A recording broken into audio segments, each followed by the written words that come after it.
L'analyse de l'évolution des inégalités dépend pour beaucoup du point de départ retenu.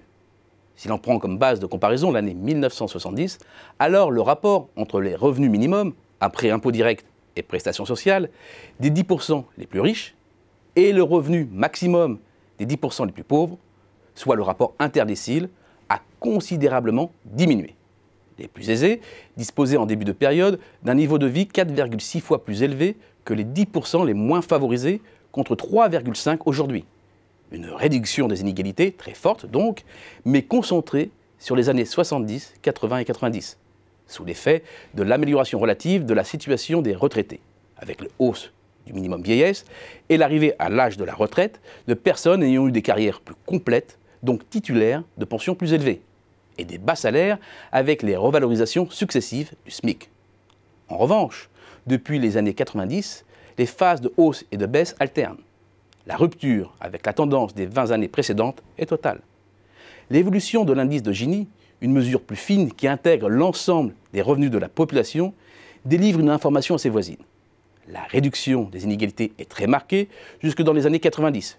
Puis la tendance vire à la hausse avec une brutale accélération pendant la crise. Le chômage frappe les plus faibles, la part des CDD où le temps partiel explose, les bas salaires sont pénalisés par la faible hausse du SMIC. Mais les inégalités se réduisent ensuite sous le double impact de la chute des taux d'intérêt qui abaissent les rendements des placements financiers, majoritairement détenus par les plus privilégiés, et le durcissement de la fiscalité du capital qui a essentiellement réduit le niveau de vie des plus aisés. Mais les inégalités se creusent à nouveau à partir de 2014 et se retrouvent à un niveau proche de celui de la fin des années 80. À court terme, les dernières décisions prises en matière de fiscalité par le nouveau gouvernement renforceront ce mouvement, même si la baisse du taux de chômage en gommera en partie les effets. Mais la tendance au nouveau creusement des inégalités a aussi une base plus structurelle.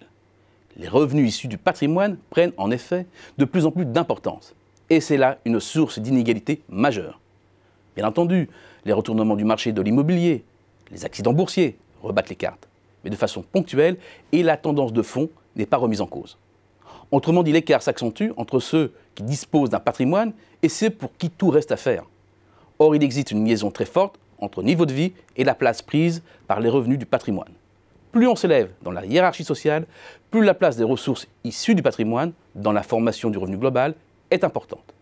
À peine plus de 3% pour les ménages dont le niveau de vie est compris entre le premier et le deuxième décile, environ 5% pour ceux compris entre le cinquième et le sixième, et près de 25% pour les plus aisés. Les écarts de patrimoine se sont en outre creusés entre le bas et le haut de la hiérarchie. Entre 1998 et 2015, le patrimoine moyen, hors reste, c'est-à-dire hors voiture, bijoux, œuvres d'art ou autres objets de valeur, n'a quasiment pas évolué pour les 30% les moins dotés, alors qu'il a progressé de plus de 530 000 € pour les 10% les mieux lotis, qui détiennent finalement 47% de la masse totale du patrimoine brut. Le constat est sévère. Après s'être réduite pendant 25 ans, les inégalités sont de retour et se creusent.